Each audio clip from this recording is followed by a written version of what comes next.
Hello, I'm Lisa Bonebrake, Executive Director of Alport Syndrome Foundation. I'm also an Alport Syndrome patient and parent of a patient. The board and staff of ASF want to be sure that our membership and community of patients and families hear directly from us about the FDA's recent decision not to approve of Bardoxolone methyl as a treatment for Alport syndrome. We remain in touch with the study sponsor, Reata Pharmaceuticals, and will do all we can to update you as the company makes decisions about the future of Bardoxolone methyl. If you have questions about the FDA's decision, please direct them to info@alportsyndrome.org. If ASF does not have the information available to answer your question, we will share it with Reata Pharmaceuticals to gain answers so that we can respond to you appropriately and accurately. Though the outcome is not what we anticipated or hoped for as the result of the first ever clinical trial in Alport syndrome, it is really important for us to put in context the following. This is how science and clinical trials work. It can be a long and arduous path, but it is our only way forward to better treatments and a possible cure. We need to remember that progress was still made in getting this far and all that's been learned over 4 years, including the study being a catalyst for a new and more accessible genetic testing option that led to thousands of patients being accurately diagnosed and becoming aware of their specific genetic mutation. This is not the only current clinical trial in Alport syndrome. Others are available as potential options, and this is extremely valuable and not often the case with rare disease.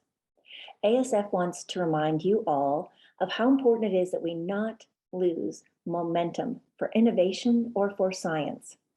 Please know the reason why ASF is investing directly in a new patient registry in partnership with the National Kidney Foundation and a new ancillary study to collect biosamples and natural history data with Neptune at the University of Michigan is because these major projects provide exactly the kinds of data that directly support a regulatory pathway for potential new drug therapies.